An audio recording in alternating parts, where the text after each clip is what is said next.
Hello and welcome to Crystal Core Radio, episode 81. Brian and Chris here today, joined by Hogue Law. We're going to be talking about some serious topics that are going on in the gaming industry right now.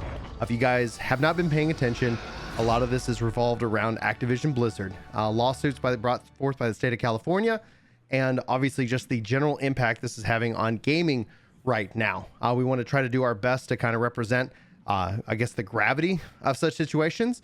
And thankfully, with our friend Rich here, we actually podcasted before around Cyberpunk 2077. So it's been a little while since there's been, kind of these real legal impactful questions. And if you guys aren't following Rich, his links are all in the description of this video. You can go and please go follow him.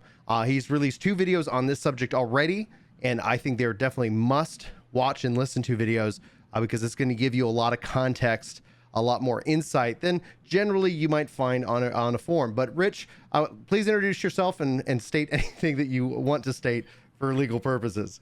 Oh, sure. Well, thank you for that wonderful introduction. My name is Richard Hogue. I am the founder and partner of Hogue Law.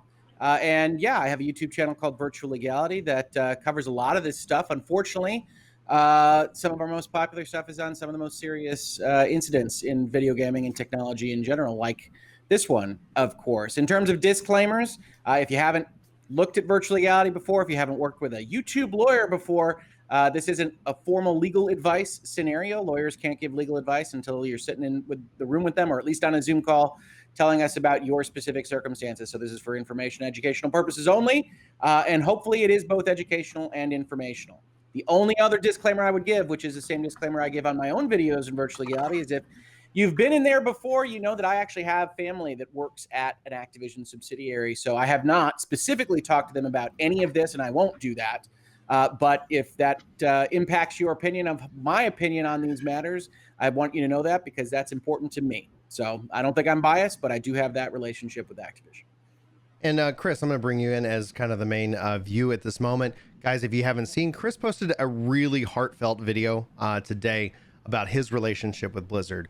We really haven't gone into it too much. In fact, I think we did record a video, but decided not to air it. Obviously, this is an important and impactful subject. We want to be as respectful as we can. So as the Final Fantasy fan, especially in the room, Chris is also in that category. This is not about any kind of gloating, one game versus the next. But Chris, I would like to give you the floor for a minute or two, and then we're going to dive in. Yeah, I mean, I appreciate that, the Hogue Law videos have given me some context on the areas that, honestly, that's why we have a legal process, to help us understand when discriminatory pay is at play, and these things where, like, we have to have rules, we have to have definitions. It can't just be we post it out to Twitter, let's see who gets likes, and that'll determine what's fair and what's not fair. Like, there has to be a better process than that, and that's why we have these processes. But like, I think the part that's hitting the community more are these parts that aren't a lot of the bigger focus in, like, I guess, the number of lines that they're getting. These parts where you're hearing how people are being treated. And when you talk about a gaming company, one of the things about gaming that's easy to focus on is the gaming, the joy that it's brought into our lives for many of us at times in our lives when maybe we really needed that joy. And Blizzard has been one of those companies that's really brought a lot of joy into my life, especially at times when I really needed that. And so it's easy to have this long, heartfelt relationship with these IPs. And I have been lucky enough to spend time with people who have had the chance to work at Blizzard, in the past and even currently. And so, like, I'm incredibly biased towards believing that Blizzard can go back to a redemption arc. And as a Final Fantasy fan, I don't see how anybody could feel differently as a game that had literally named their redemption game A Realm Reborn. And so, like, I want to believe that companies can change, and it can require a change in leadership and a change in policy. It can be expensive. It can be time consuming, but I want to believe it can get better.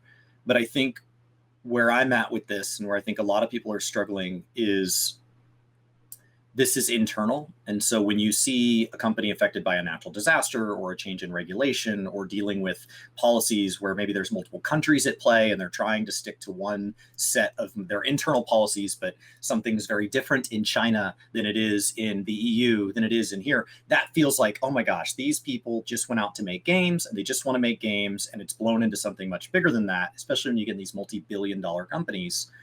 And so it's easy for me to be a little bit sympathetic to the fact that this is really something that becomes more of a legal issue, and is I don't envy the position they're in, but this is different. This is employees inside the company mistreating other employees inside the company. So that, like, if it can't be taken care of by them, I don't really know who's more qualified to fix this. And so I think that's where I'm coming at. And so I want to understand what happens from here, and what are the options as fans, what are the options as people that support the company, what are the options for the developers that work there, and then where do we go from here? What does fixing this look like? Is that a question for me? I don't know. Yeah. I don't know. Well, I just saw my face get a lot larger on the stream, so I figured, hey, sure. No, that would be my question to you. Like that, Yeah. Chris phrased it, and then he went into it. I was like, that's like, what is the next step? Well, I mean, so we could talk about aspirational next steps, what we would like to see happen. We can talk about what this legal process is going to do. Certainly, I hope the vast bulk of us can look at some of the factual allegations, look at some of what's been reported, some of the things that have come out on social media, et cetera. And it's not a big gray area thing. They're bad. It's, we can all agree, sexual harassment, especially rising the level of assault, some of the stories that you see, very, very bad. Discrimination, it's a little trickier to prove, trickier to show, trickier to have stories that are fancy and get headlines and go out on Twitter or what have you. So it's, I think where do we go from here? I think culturally people are in the right space. Culturally, it's those should be shunned. The activities as described. Let's just forget the complaint, what California's done, what the Department of Fair Employment and Housing has done, et cetera. The activities as described, I think we should all agree are bad. And to the extent that there are outliers there, they should be convinced of the badness of those things. I think I'm an optimist, right? So I think for the most part, a lot of that work is done for a lot of people that says, yeah, no, obviously, if those allegations are exactly true, very bad. I think where we get into a legal question is, what does that complaint say? I have a legal channel. So last week I spent an hour and a half going over a document that says, okay, we've got a discrimination claim. We've got a harassment claim. We've got the normal things that go along with those as the rest of the counts in this particular litigation. And the harassment stuff is the highlight stuff. It's lascivious. It's the one that you put in headlines. It's the one that people pay attention to. And I don't blame anybody for that. As I think you said at the start of this, is serious. It's deserving of this serious level of consideration. But one of the things that people miss is that the bulk of this document is about discrimination, not harassment. And if those two things sound similar, the way California especially treats it is that discrimination is based on managerial decisions, the things that have to happen to actually function as a company. There's nothing wrong with making a decision to promote someone, to fire someone, to hire someone, to pay somebody something. The discrimination comes in treating two like-minded or like-situated people differently based on a class that's not allowed on. And the state of California has alleged that Activision Blizzard not just accidentally pays women differently, not just accidentally titles them differently or terminates them earlier than their male counterparts or what have you, but does it in what California has alleged is a willful, malicious, oppressive, and intentional manner.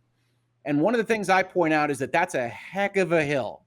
That when we talk about harassment, when we talk about discrimination, the story that we see most often, the easier story to prove is they weren't paying attention to it too much. There's a subconscious bias. Yeah. Whatever you want to put there.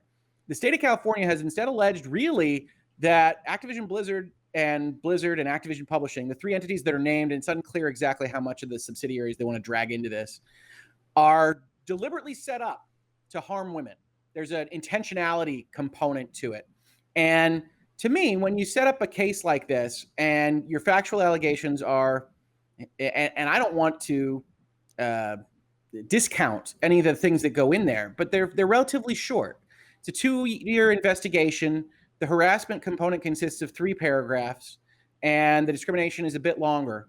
And they're just stories, right? If you go and you read this document, it's the state of California has collected this testimony that this woman was passed over for this man in this particular circumstance without a ton of detail. And one of the things I point out is that's the kind of place where you can imagine a defense, where you say, okay, when we're talking about equal pay, the state is required to establish that we are talking about people that are in substantially the same position, doing substantially the same work. And what the state of California does is it says male counterparts a lot. It uses the terminology counterparts a lot. Mm-hmm. And one of the errors, in my opinion, that it makes, and I think this is pretty clearly an error, is in its introduction, it says Activision admits to treating women poorly at its highest levels. And it shows the proxy statement. It says, look, the chief people officer, who's a woman, makes a lot less than Bobby Kotick, and the chief operating officer, and the chief legal officer. And you look at all these things and you say, yeah, that's true. That's exactly the opposite of how this evidence works, because regardless of anything else, the chief people officer is doing a completely different job than the chief legal officer, say, or the chief executive officer. And you don't have to love the money Bobby Kotick makes. A lot of reasonable people don't love the money Bobby Kotick makes. Sure. Bobby likes the money.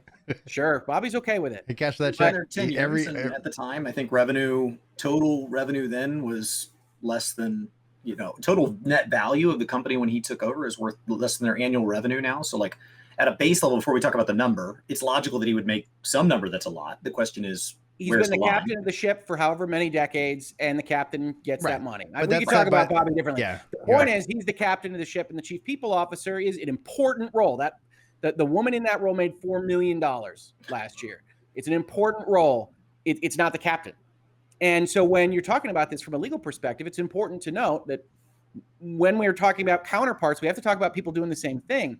And so if you're looking at a complaint document and you see California do that right from the start, when you get to the factual allegations and they start talking about male counterparts and kind of start hinting that one of the things they want to claim is that essentially Activision Blizzard was steering women into lower paid jobs, and it's unclear because that doesn't really coalesce in their document, it hurts their argument. And I say this as someone that isn't picking a side here. If you hate Activision Blizzard, if you hate everything that's coming out, one of the things that you should be upset about is that California did some weird stuff in its document that allows Activision Blizzard to have emails that we saw that say things like, this is untrue, or this is out of context, in a fashion that I look at it and I say, well, I can see how it's almost certainly out of context, this thing, or how this is very likely untrue. I mean, one of the big stories that come out, because it sounds so terrible, and it's tragic, is the suicide story. Yeah. Right?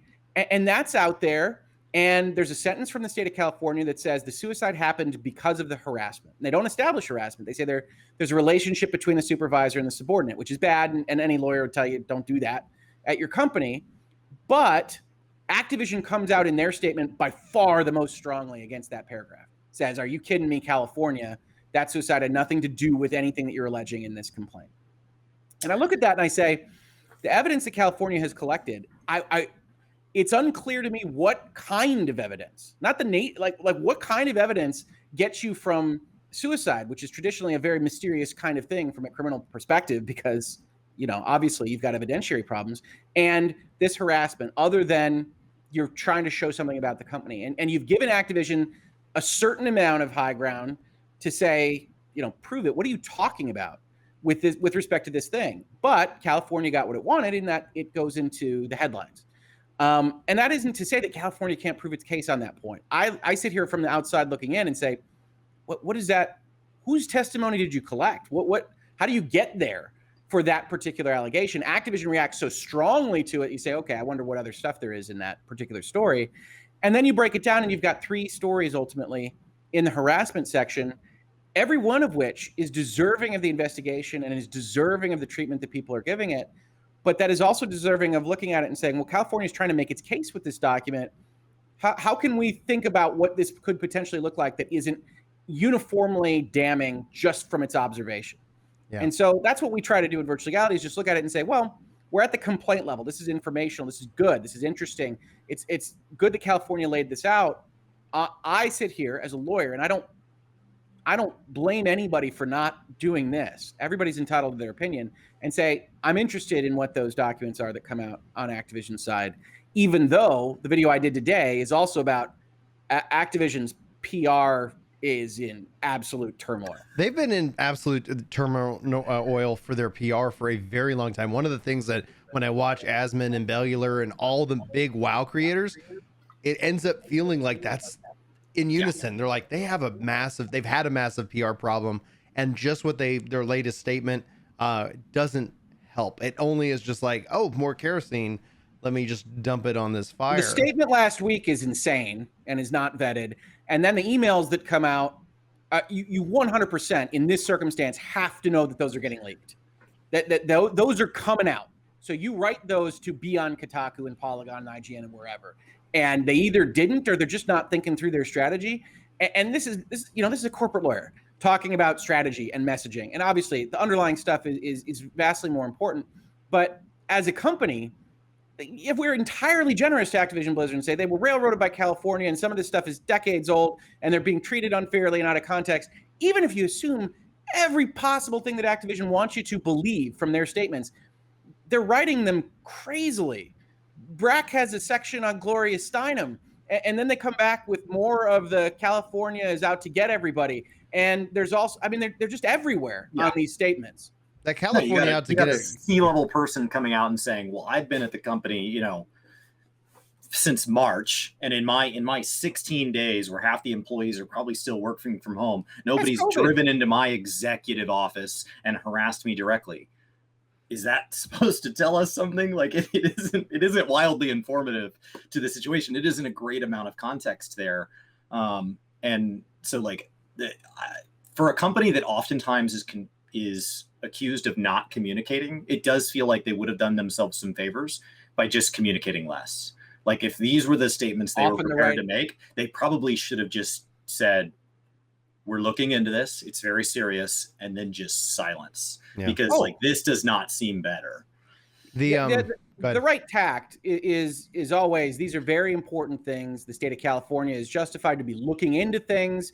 We feel that we are a misdirected target of their aggressiveness here, and we look to explain ourselves more fulsomely using the legal processes afforded to us.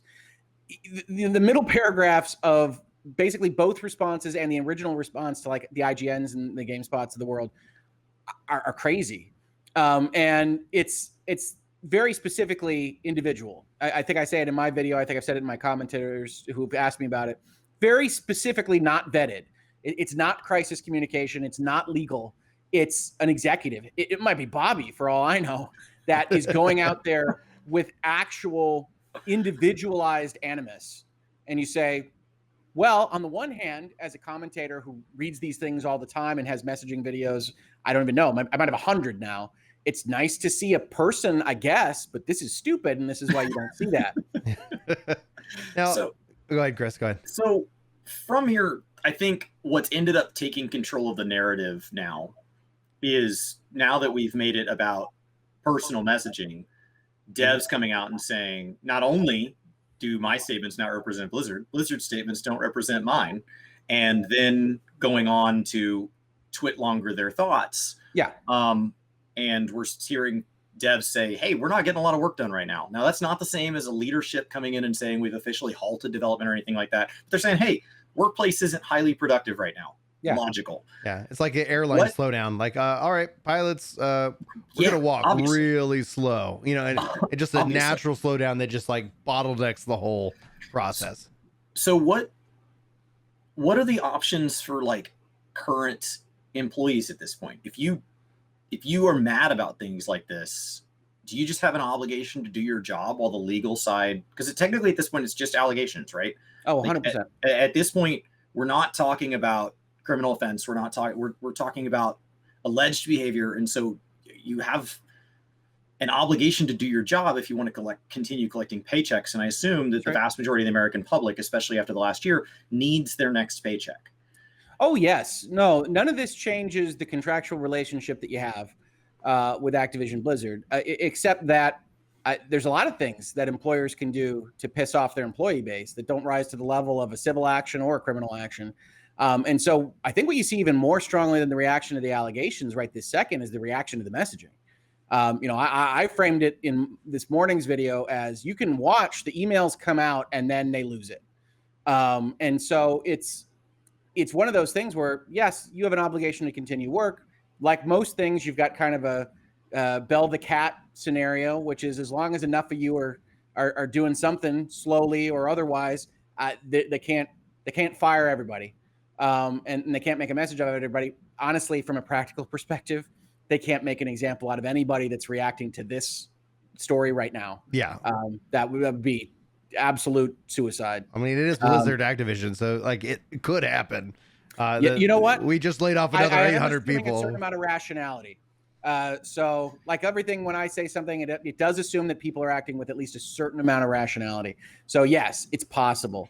But no, I think what you're seeing is already people taking a leap of faith in a way that you wouldn't expect to see in most stories, right? If you are employed by Blizzard and you go out with a statement that's basically screw Blizzard, that's strong for somebody that's employed there right this minute.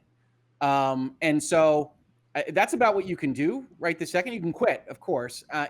Everybody can quit. That's not too terribly useful for people that need, to hit next month's rent. But that's always an option. And certainly if you fully feel that your employer is evil at some level, my suggestion would be that you really should be at bare minimum trying to find the next monkey bar to hang off of and start that process. And it wouldn't surprise me if a number of people cleaned up their CV and started saying who else is hiring. And that wouldn't surprise me at all. So what recourse essentially would be for those who are outraged? Because these are allegations. So do you see this? This is probably like 30 questions all in one paragraph, but I don't mind. Do you see this like as something that just ends up getting settled out of court? California in the document seems to state that they want their day in court. They want to present this evidence. That's what they have to say.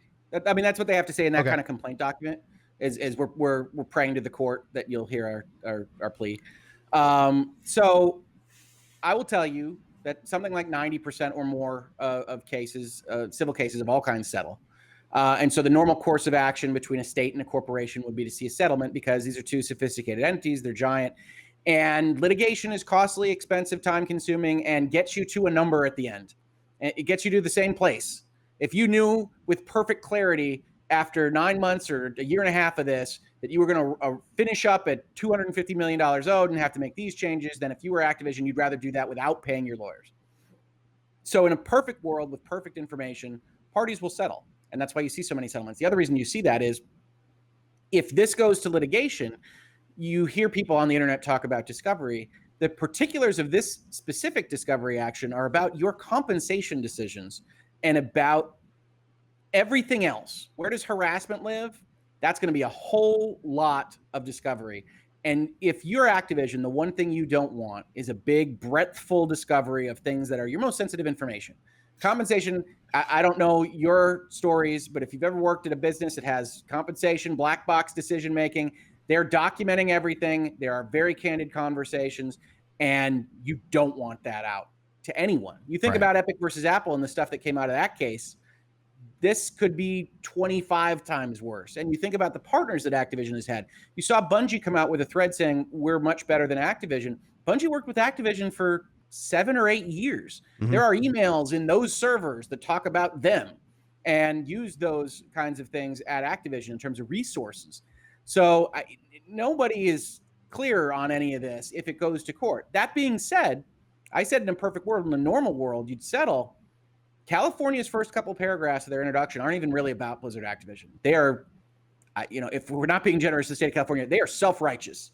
They are crusader paladins ready to slay beasts. They spend a paragraph talking about Gamergate and sexism in video games in general before they even start talking about Blizzard versus Activision. On the flip side, Activision's response last week was essentially, this is insane. California is trying to take businesses down, and let's go.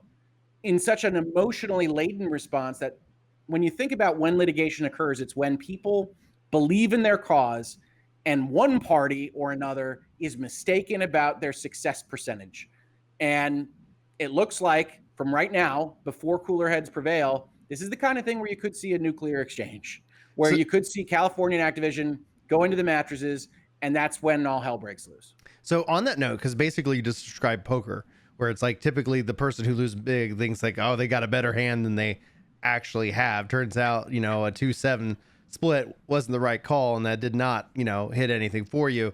Yeah, So you're doing percentages. Yeah, exactly. So in that regards, though, you know, if they choose not to settle, if Discovery's, you know, coming out of it, like, I just have to wonder, like, what level of impact does this have on, you know, like, for just to, like, obviously we don't know the specifics because everybody in that company who's working there will have to make their own decisions. But, you know, this is a multi-billion-dollar company. Do we see, I saw chat talking about this earlier, we're going to highlight it, like, do we see like shareholders getting involved and just like saying, all right, we're going to just restructure this stuff? Like, because I think essentially that's what I want to see overall. I think, you know, when we looked at the failures of other companies, Final Fantasy and Square Enix being one of them, a big part of their redemption arc was a change in leadership.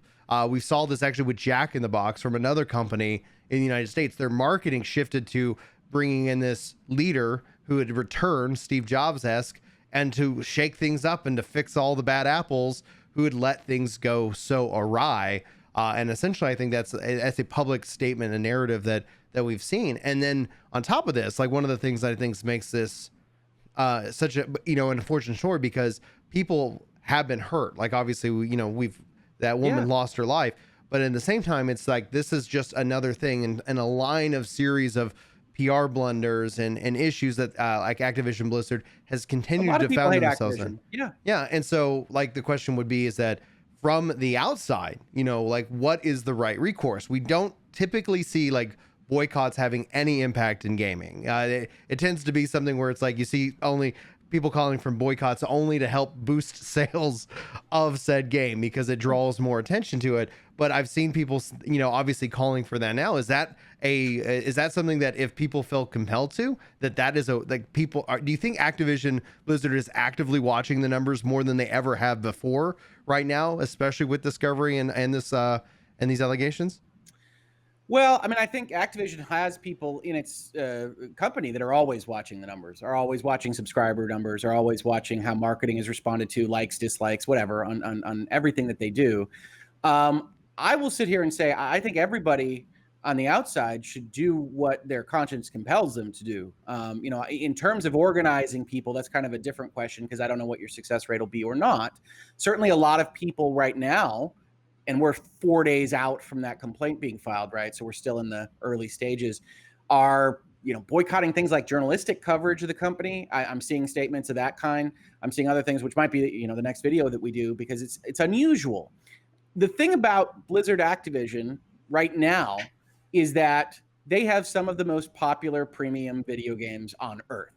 And so there is a buffer for virtually any legal issue that doesn't kill the company on the whole, because Call of Duty dominates everywhere on every leaderboard. What World of Warcraft has dominated historically, certainly for Final Fantasy, in an unusual change, you know, 8 years on, has had a surge. And I would expect that to continue. I would expect this to help that surfboard crest the wave even more for Final Fantasy, potentially New World. I think you'll have people looking for new stuff. I think one of the pudding proofs would be Call of Duty in the fall. You know, we're far enough away from that in terms of human capacity to remember things that it's an open question whether that would affect anything. There's obviously a whole lot between there and here for just legal documentation. Activision's going to file a response, and we'll cover it, and we'll see whether people just want to say, well, there's something there, or they're lying out of their asses. We don't know, because we don't have that document. We don't know what they're going to say. I always think that if you feel strongly enough about it that you don't want to play World of Warcraft, you don't want to play Call of Duty, you don't want to cover it on your YouTube channel, you don't want to cover it in your website, whatever, then that's what you should do. That's, you know, you're a human being. We only get the one life. That's what you should do. On the other hand, you know, I also get to a place where if you're going to do a boycott, if you're going to try to affect these things and they just don't come with you, the market doesn't respond with you, the shareholders don't react the way you want them to, that's not a failure in and of itself of the world. It's people making different choices than you. And I sit here as a lawyer and I'm going to see more on this and wait how it plays out. I'm unlikely to ever stop coverage of anything because for the most part, I'm covering people that are in crisis circumstances anyway. So I don't think the stuff that I cover on Activision Blizzard is, that's not going to be helping them sell Call of Duty copies. But I think what you're seeing right now seems to be grassroots, seems to be groundswell of support. I'm always going to be in favor of people acting out their conscience, whatever that looks like. So what does the shareholder side of this, because my understanding, having worked for a handful of corporations, is that there is a financial obligation many times, like backed by, like, you have to take care of the people who footed the bill. And so when you have shareholders, you have a fiscal responsibility to manage this. And so, like, at what point does this put Jay in hot water? At what point does this put Bobby in hot water? Because a lot of these allegations seem to be discriminatory based and seem to be based around money. And like, I know that my wife's company, for example, is in a male dominated industry. They're in the construction industry, and it is mostly men. And when you look at the leadership, it's mostly men. And so no matter how you cut the pay structure, it's mostly going to be men. But they have very specific guidelines on the minimum and maximum of what each position can pay, what determines all these longevity. So they're incredibly protected, because if something like this hit them, outside of the parts around the harassment and stuff, which are much more like, okay, let's look into that. On the pay side, they could just email you, here's 25 reasons. Yes. Here's the guidelines. They're the guy, like, because what you're saying, they're saying is like, no, we have like a systematic, like a guideline, like, well, I was going to give you a raise, but because you're a woman, I can't. Like, that's what they're alleging here. And that's really hard to prove if they can hit you back with, here's the chart. It's really hard to believe. Unless there's an email that says, hey, let's suppress those women, right? Like, hey, all right, I need you to hire 10 of them, but make sure that they stay in the boiler room and never get out. And let's watch what happens to see how long it takes to break. Like, you need some of that evidence. And if that came out, like that would be just, I don't know what the internet would do. And like, if it existed. But that's exactly right. That's the thing with equal pay, right? Is that you've got a complaint by California that says, we're going to be able to show that, women make 20% less than men, or whatever that number winds up being, that we can show that on the aggregate. They've got a sentence that talks about counterparts. And then we say, okay, well, we got to talk about lead art directors versus artists. We got to talk about, this person was here for 6 years, this person was here for 3. And they bring up some of the data points that are suggestive of at least, 1 or 2 potential wrong calls. And maybe that rises to systemic across everybody. Maybe it doesn't. That's why you'd have a trial, in all honesty.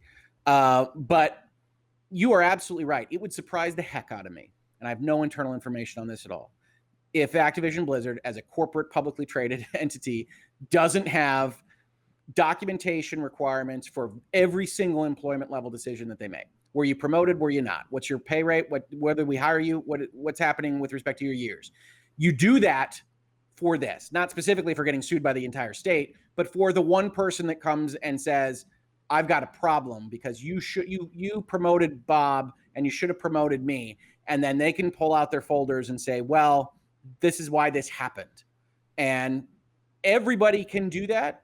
And everybody can do that in advance, give or take. Unless you are legitimately intentionally discriminating against women, then, God help you, the state of California should throw the book at you. Then you're going to have your folders that say, here's why this happened this time. Here's why this happened over here. And that's okay. You're allowed to make those determinations as a company, unless those policies were written specifically that if you analyze them very carefully, you'll see how they impact women specifically to discriminate against them. So in my opinion, the discrimination claim is going to be the harder one for California to meet, just because I assume Activision Blizzard has the documentation. They've been going through the right process. It would surprise the heck out of me if they weren't. The harassment stuff, you can't beat based on just the investigation stuff that's been done by the state of California. So if you're Activision, you're trying to talk about the fact that it's old. It's not the proper description of what happened. The people responsible, one of which is named in the complaint, is no longer with the company, was terminated based on these kinds of things. I mean, that's what you're trying to establish, because you aren't responsible for perfection. on this. You're responsible for responding and for having reasonable policies and procedures designed to prevent them from happening.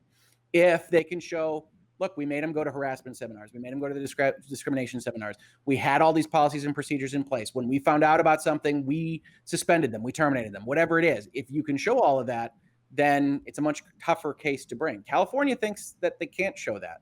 And whether or not they can is an open question. So chat's also talking about how Mike Morhaim's statement is basically where it shows that he's taking at least some responsibility for his actions, having been in charge in the past. And this is not just a thing that happened this year or last year. And we've already seen reports coming out of Ubisoft. We've seen this stuff. I mean, even some of like the females that are in chat that said they work in the industry are like, yeah, this is not surprising. This is something that we deal with. Go ahead. So the Morhaim statement, I find, I try not to judge when I'm analyzing these things, right? Right. That's the one I find the most, not problematic exactly, but I take the most objection to, which is if you read it, it looks like it's sympathetic. It looks like it's sympathetic. Oh, what a terrible situation it was. Almost every other line is how he's shocked and surprised and how he was building a company that wasn't like this. And so if you read it as a lawyer, the actual statement is, I had no idea. I did 28 years and I had no clue this was happening at my company. And so you're left, and you take that, and I also analyzed this morning the Metzen commentary, and it's a very similar kind of concept. Oh my goodness. And in my video, I put up the Casablanca clip because that's who I am. And I talk about these things, and it's like, so you're left with an incredible situation. So somebody is incredible, not credible. And the state of California, which is alleged these things, if these are true in any way, if they're willful and systemic in some way that we can understand, those statements that are made by the ex-officials, I can't fathom them being accurate. And on the flip side, if there are people that are trying to do their best and they failed and they otherwise were running a company that they thought was complying with everything, and oh my gosh, this is so bad. Yes, absolutely be sympathetic and empathetic to what happened. But if that is in fact the case, if your leadership actually thought that, then it's very difficult to see the entity itself as being willful and intentionally discriminatory or harassing. And reasonable minds can differ on the middle ground there. That's how you get a litigation, because you can say, you thought that because you weren't thinking about it too hard. Or, California is being way, way, way too aggressive on what are bad occurrences that if you take a timeline long enough in a big enough company, you're going to have. No company on earth isn't. And we try to limit those. We try to get those reduced. We try to make sure that penalties happen when those situations occur. But you get 10,000 people together of any stripe over a decade, you're going to have at least a handful of instances which you had to take action against. Is there a negligence aspect to that? So I had to take a single legal course as part of my graduate work because I studied architecture, and they said, and in architecture, the rule is not if you get sued on a building, it's when. And so they say, you're going to hire a lawyer, but like, let's get you one course in just being aware of like, when you write an email, don't make your lawyer's job harder than it has to be. And don't, and it was I took an entire course on scope, like literally a full course on just making sure that I don't expand scope by saying something that, has the words always, has the words never, these absolutes where guarantees are bad. I've obligated myself to like, okay, I made this statement about this building, but I've now expanded it to every other building I'll ever touch. Oops. And so like, one of the things that we study are, when you talk about these big moments like 9/11, a plane hits a building and that building falls down. There is a court case that follows events like that, and the architect will always be one of the people that is called. Always, then the question becomes, is it their fault? Yeah. And all the architect has to prove is that another architect with similar resources, similar knowledge base, given a similar situation, would have built a building that also would not be able to take 700 degrees of burning jet fuel. Yeah. And that protects them. They don't have to be perfect. They have to be as good as what was industry standard at the time. And that's what keeps architects from like, okay, we know something today, let's go back 50 years and get these guys. And it's like, no, we didn't know that then. And they're safe in that way.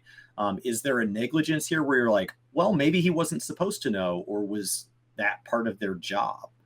So you've got multiple counts in California. You've got all sorts of different things they're alleging, right? Discrimination, harassment, retaliation, failure to prevent. All these different things have slightly different intent-based standards. For the most part, intent isn't going to matter for a lot of the baseline stuff. You harass somebody, doesn't matter whether you meant to or not. You discriminate, doesn't really matter whether you meant to or not in some circumstances. And I'm really eliding here for the legal question, because ultimately what they plead is that it was willful and intentional because they want punitive damages. They want money. They want to punish Activision Blizzard. And to do that, you get to fraudulent, oppressive, malicious, all the fun stuff. And outside of that, I think the clearest answer to your question is on the count of prevention. What does it mean in California to prevent harassment and discrimination and retaliation? It's that you have policies, procedures, structure in place that is reasonable. And reasonable is the kissing cousin to negligence, right? If you meet a reasonableness standard, you aren't negligent. And that's often evaluated, as you described, on a reasonable person standard. What does a like-situated person do? And did you basically meet that? Then you're going to be okay. And then there's degrees of that. There's negligence. There's gross negligence. All sorts of good stuff. We won't do a legal course here. But so there are these kinds of notions that say, okay, if we can properly identify, let's pretend we had perfect information, what happened from 2010 to 2015, how you responded to it, what do you know about your policies and procedures? Because one of the things the state of California is going to try to establish is, okay, you think that you're complying with everything that was happening, maybe, and you have the right documentation in the employee handbook, you're saying the right things, you're having the right emails, but we can also show that every quarter something bad is happening. And so if you can try to do that, you've shown that the defendant here has a unique situation and should be adjusting, that they aren't doing enough somehow. That's what you're trying to show as the state of California. Activision is saying exactly what you would expect. Part of their statement is, we fixed this. We responded to this. The department is talking about things from ages ago, and the department didn't give us a time frame. So we don't know what Activision's talking about in terms of when was the last cube crawl? Was it yesterday? Was it 2010? That matters for what we're talking about here. Right. The 1999 cube crawl. We got the T-shirt. At what point do we not get to bring that up anymore? And if you've got the T-shirt and Activision Blizzard looks at it and their lawyer comes in and says, why the hell are you rolling in kegs and allowing people to go on a cube crawl? This is going to be bad for us long term. Blizzard Activision says, you're right, and we don't do it anymore. Then you're getting close to what you would expect the company to do. You don't expect perfection. You expect them to act with reasonable care to prevent these things from happening as much as they can. And so it's going to bounce around intentionality, because the bad stuff, the really bad stuff, the groping, everything else is not intent-based, really. That if you did that, it's a known problem. Right. At the company level, whether or not they were taking proper policies and procedures is going to be indicated by, yes, what the industry is doing. But that's one of the reasons California starts out with the industry is all screwed. All of video gaming is misogynistic and evil. You can go read the opening paragraph, but they're very clear on how they feel about the video game industry. To protect from Blizzard going, well, since all of our peers harass women, we're good by that standard. Well, you're never going to be good by that standard, but you will be able to say we were comporting with some kind of standard. We're the best of this low bar. Right. And the state of California is going out there with a political paragraph to start out. That's just what they did. And I don't love that, because I'm a little bit more, by the book, nuts and bolts type. Okay, what's your elements? What are you trying to prove? And they have a few paragraphs that are designed to be reported on, which is fine. But as for standards, it's going to matter as to the facts and circumstances of each instance and how you apply them to each count and how you apply them to the policies and procedures that Blizzard Activision tried to use. Mm-hmm. Does it get into something criminal at some point? Not from the Department of Fair Employment and Housing. So a number of people have asked me about that. This is a civil lawsuit. So at their disposal, they have the right to ask the court to enjoin certain things, to change the way the company functions, to ask for fines. They don't have the ability to put people in cages. Through discovery, though, would a criminal case, could a criminal case come out of? 100%. Anything can come out of discovery. So if you're looking for something, it's generally responsive to your request, and it turns out that one of the executives murdered somebody when they were in Florida and hid them in their trunk, you report that on. And yes, that could relate to the original case, whereas that murder in Florida goes, it doesn't have to. Once you have the legal right to go through this stuff, what comes out comes out. Okay. Now, Go ahead. Yeah. No, that's what you're trying to avoid. So when I think about the thousands of emails in a company, I can just imagine hundreds of thousands. Even of if you size. believe your company's 100% in the right. Oh yeah, you got some bad apples. Let's just not have. The skeletons. Yeah, like that's way better. Now I want to imagine the amount of time and labor that's spent putting those responses together for the opposing counsel, and then the amount of money that you spend on the lawyers to defend against those responses in that process. This is why, if this does go forward, you're talking about millions of dollars in legal fees. That's every moron that said something awful in an email, and that is now with a Blizzard, and now has a Blizzard header at the bottom, is they're sending crappy emails back and forth. To put this send some meme with Rule 34 World of Warcraft characters to each other. I mean, it's anything. Yeah. Well, to put this into a real case that I actually heard about is that that a guy got called in to testify because he had replied in an email to his friend, "You want me to kill your landlord?" Because the landlord apparently was bullying this guy. That went to court, and then he got called in because he had this email. Like, this was years later, not even to establish the sarcasm. Something, it's like, this is 10 years later, and it's like this email you sent 10 years ago. Like, everything is permanent on the internet. I do want to take a moment though, because I saw this comment up from Hyman in chat, and I think I would like to hopefully try to educate, at least provide my insight on it. It says, if women in Blizzard got abused, why didn't they complain on the first day that it happened? Why did they wait for that long of a time? And to be as frank and direct as possible, when you get abused, chances are you're not talking about it. Like 1 in 5 people, is that the odds? 20% abuse? 20% of the American public experienced some form of abuse under the age of 18 was the statistic I was taught when I was being trained to lead confirmation retreats in college.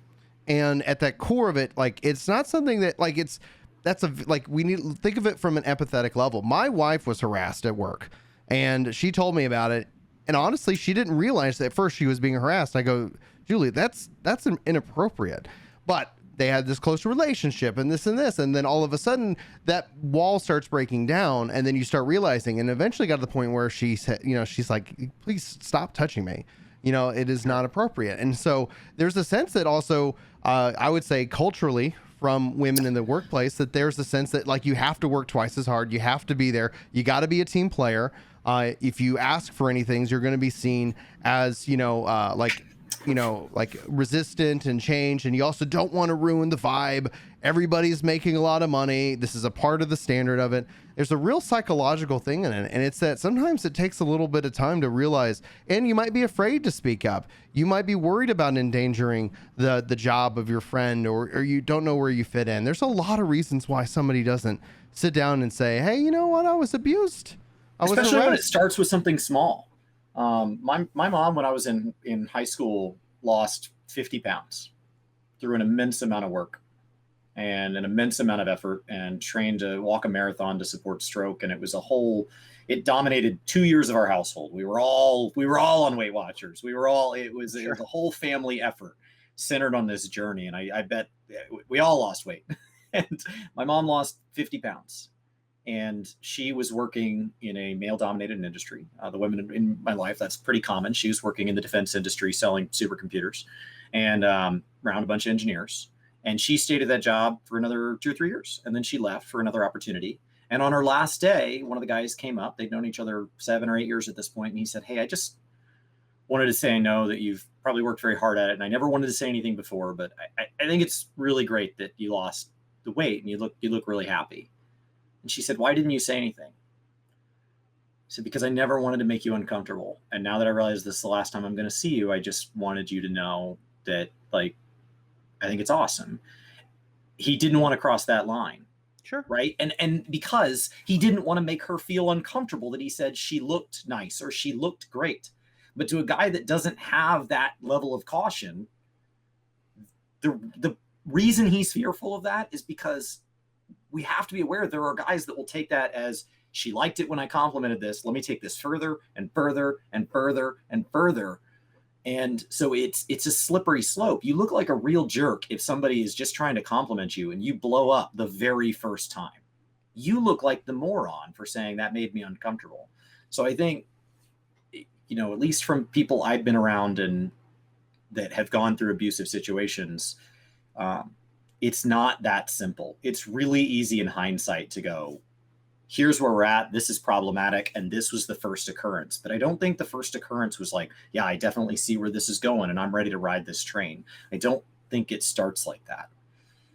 The training I got, I remember going to my first job and we had to sit through, like training, like, hey, and essentially it equated to never, ever talk to women. And I was like, that is such a weird training that I left. And this is right out of college. And I was like, well, that's impossible. But essentially, like, then my boss just came over to me and translated it. He's like, just never compliment anybody, like men or women, just like do your job, and focus, etc. And it was like, and it's hard in that because I could even see in that advice how various cultures then form, because it's like there's a protection, like a mindset of like, okay, we're gonna be protective over here, and we, it's like, and it was just to me it boggled my mind, and it still does, and it's a complex issue, and that's why I do take issue with the mindset that it's that someone is just gonna be harassed and then just go off and immediately like red flag it, like, oh, it's like you have to be trained. You probably have to have had that happen, got to a place where what the procedure is and who to talk to.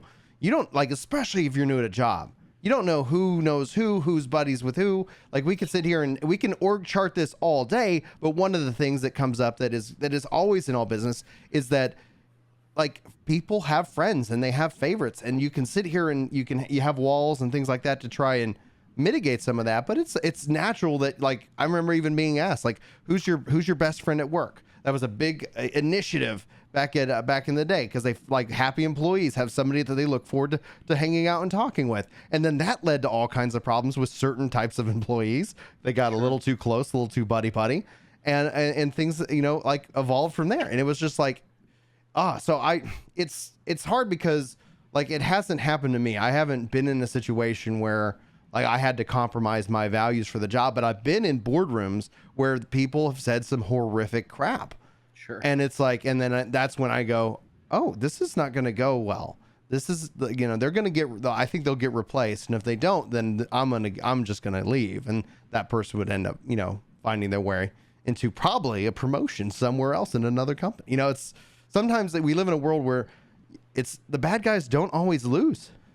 Sometimes the bad guys leave with a golden parachute, millions of dollars to their name, and they go live in a 60,000 square foot house. And yeah, that's what they got. That's what they earned for their duplicitous nature. Sure. Anyway, I'm a little frustrated over all that. So the outcome of this ends up being a fine. What do the shareholders do with that information? Does that give them some cause in publicly traded companies to ask for companies to behave differently, right? Because at that point, if I invest in your company and then you get hit with fines, now my investments are being used to pay fines on things that you shouldn't have been doing. Does that, like, what does the financial side of this look like? Is there something that comes out of that end?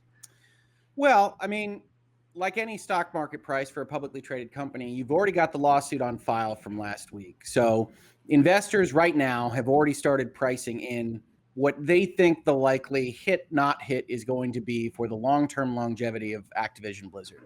I think, as you probably saw, they don't think it's terribly significant as it stands right now. Investors aren't always right. What you're seeing is a kind of wisdom of the mob bet on that price. But right this second, they're looking at it and saying, well, we've got Call of Duty, and we don't know what California is going to be able to extract out of this process. For the most part, we're talking about money. We're talking about dollars at the end of a budget seat. From the stockholders' perspective, we don't know whether we're going to be asked to change our CEO or our board representation or have California participate and approve of certain resolutions or whatnot. So we don't know what that looks like. But for the most part, the investor class has looked at it and said, well, we're probably going to be okay. Yeah, like they've still made money this year in terms of stock price. They have actually they've maybe lost $5 in the last week.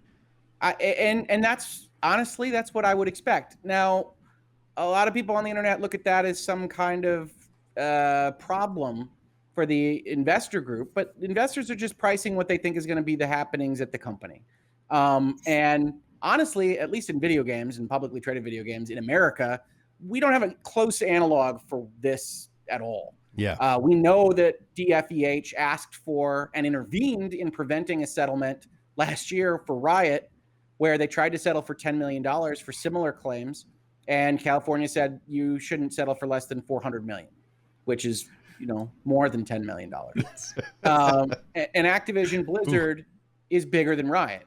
So you look at this and you say, okay, one of the things that could have happened as part of this story is that California shows up at mediation and says, $1 billion. We'll take $1 billion, or whatever. And Activision says, what? And then California says, thank you for the mediation. They walk away. Whatever the equivalent of that is, that's hyperbolic. But that Activision, after that process, and then they get sued, says, this is ridiculous. California was a shakedown the whole time. And California says, no, we actually think that you owe this money. But the shareholders don't know what that looks like, don't know what that could possibly be, don't know where this is going to wind up. And at the end of the day, for the widget production company, Call of Duty isn't going anywhere. Right. They've found their market. They don't have any clear competition. I know Battlefield's out there, but it's a different game. And I think that the investors look at it and say, yeah, we know. And even separating from Call of Duty, King is amazing at making money out of nothing. King is a money printing machine. So Activision lives on a very small amount of intellectual property, but that means that they also are pretty impervious to things like this, or at least as they appear right now. An investment and stock is never designed to address something that they don't think is an existential crisis for the company. Now, if California comes out with a settlement and winds up mandating certain management changes, the investors might evaluate those and say, we think some part of what had to be changed was part of the secret sauce. But even that seems doubtful because, as you said, Bobby Kotick, got us through as Activision the dark period of time where Activision could have easily gone under. He's earning his money now. He's essentially getting paid for past success. So you don't look at Activision and think you need that right this second. You don't look at anybody there and think, well, what would changing somebody out do? That person's going to make another Call of Duty in either World War II or the modern era, and we're going to call it a day. And probably they'll be okay. And so I'm a pragmatist on this kind of stuff. I wouldn't expect the stock to move on this. If it looks like it's going the other way, the stock might. But I would be surprised if it were to move on something like this, unless things really change. So what are the odds that any of these civil penalties extend to, other companies adjacent in the space, companies like Bungie, maybe past executives that are outside of Activision? Once you leave, right? They named somebody who left last June in 2020. They did, and I didn't like that as part of it. And the naming feels weird because on one hand, if you don't name it, it's this really vague thing. But if you do name it, all of a sudden you've given it a chance to be like, well, we got that one person out. We're all good now. And so the naming thing doesn't, I don't really know what that means. They didn't use any allegeds. He's not a party to the document, so he doesn't. It's that man. He just got dragged through all of this. Yes, right. So that's what I have a problem with. It's like, oh well, does he called have in a random person to disparage, and maybe it's deserving. I don't know, right? Right, but if it isn't, is that slander?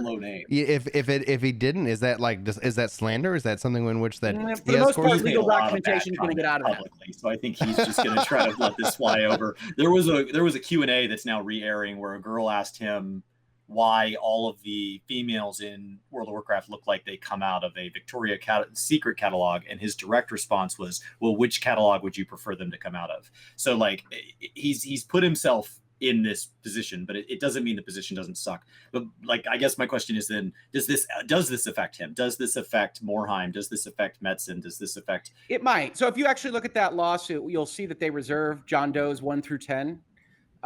So their intent, if you look at that complaint, is also that they're going to drag in some executives.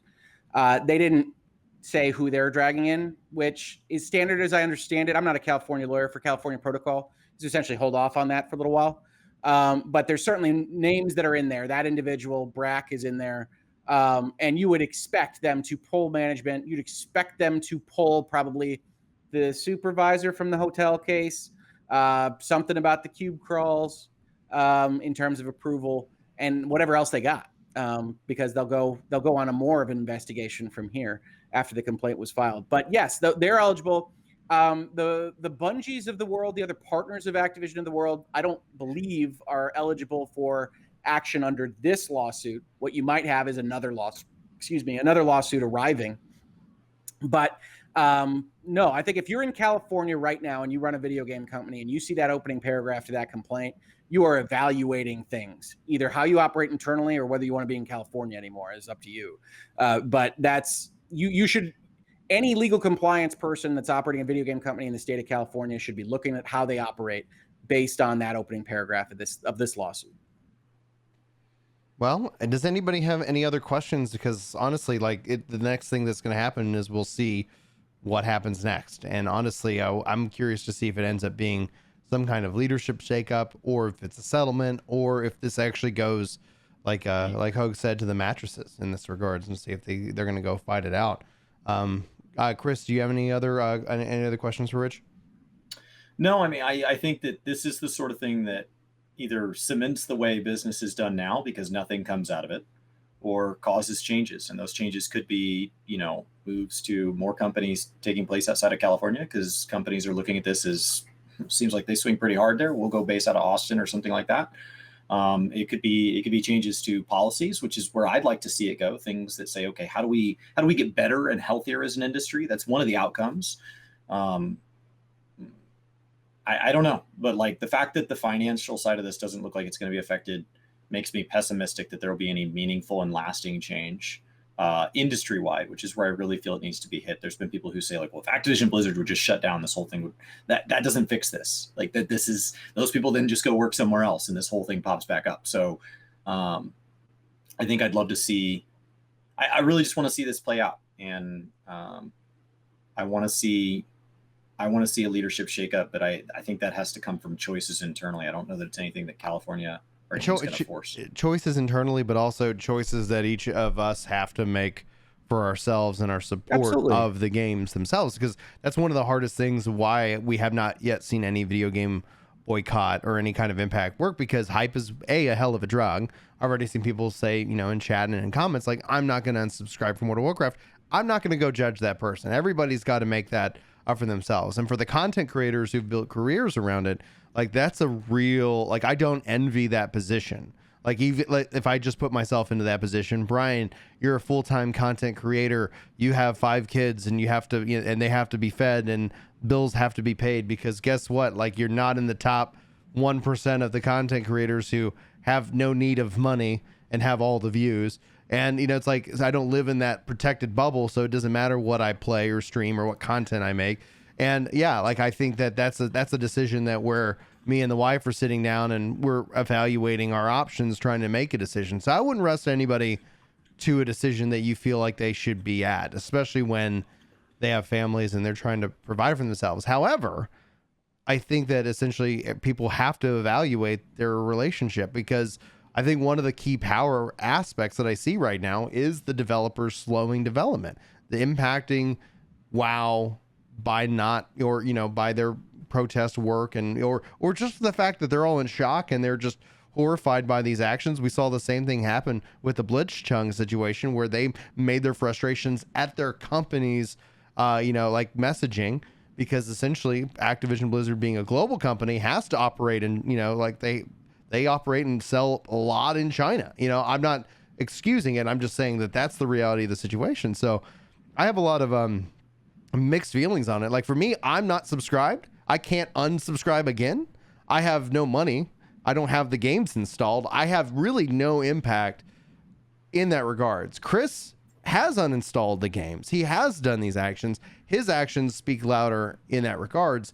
And the question is that, will the gaming community follow in that footstep and essentially send that money message? I think, if anything else, is there a correlation between internet outrage and the money that these companies make? And right now, time and time again, there is not. In fact, it's did we piss people off the internet? Man, Christmas is going to be good this year because we're going to sell more copies, because that's going to have more people talking about it. And so that's what I'm kind of interested to see, of is there a real impact? And the only real way I think that impact could happen is that players support the actual devs in their specific protest, giving them good vibes as best as they can. But it's a crap situation. And honestly, for all the victims out there, hopefully Absolutely. Justice is served. Hopefully justice is served. Hogue, floor is yours, man. Any final thoughts you want to wrap up for the day's show? No, I mean, as I said, I think when we started this, it's always an interesting thing, right? I've been doing virtual legality we're coming close to 30 years now. And, some of the stuff that gets the most traction, that has the most views, that has the most commentary is some of the tougher stuff for either technology or the industry. And so certainly I'm glad to be out there, hopefully helping people understand what's going on. I wish it was a little bit less dark. And I think at the end of the day, I analyze things from a very specific perspective. I'm a lawyer. I'm a corporate lawyer at that. And so what I would tell people is, get a bunch of different perspectives. There are going to be folks that are going to want to use this in one way or another on either direction as a political platform of some kind. Mm-hmm. And the unfortunate truth is that there have been investigation findings by the state of California. Some stuff happened to some people, and that's where the real pain points live for me. And I am always, just as a person, kind of reflexively anti making things into more than they are. So I would prefer to see the focus on correcting the company, correcting the procedures, staying true to whatever California can prove. And listening to Activision, it's hard. Their messaging's all over the place, but the facts on the ground will be what they are. And so I would say, as I said before earlier in this show, absolutely move with your conscience, but listen to a bunch of folks, the people that work there, the people that do work there, the people that are commenting on this from surely my analytical perspective, but also the emotions are real. And they're important as part of a conversation here too. So my final word is this is a very complex situation. There's a lot going on in the legal perspective. There's a lot that's not getting reported on so terribly specifically. And so, continue to stay abreast of it. Don't let it fade into the background. And we'll see where it goes. So do you have a few minutes to stick around for some questions from chat after this? Oh, sure. Okay, cool. Yeah, 10 or so? Yeah, perfect. All right, we'll go and wrap up, and then I'll conclude the podcast, and then Barbosa, you're up first, and then if you guys have questions, be sure to sound off, and we'll just hang around for 10 minutes, just kind of answer anything more in that discussion style. So, all right, let's go ahead and conclude the podcast. Thanks, everybody. This has been Crystal Core Radio as a special talking about the current situation going on at Activision Blizzard. We thank our guest, Hogue Law, for joining us. Please go and subscribe to this man and his content. It gives you a great insight into the findings. But anyway, guys, we'll see you next time. Take care.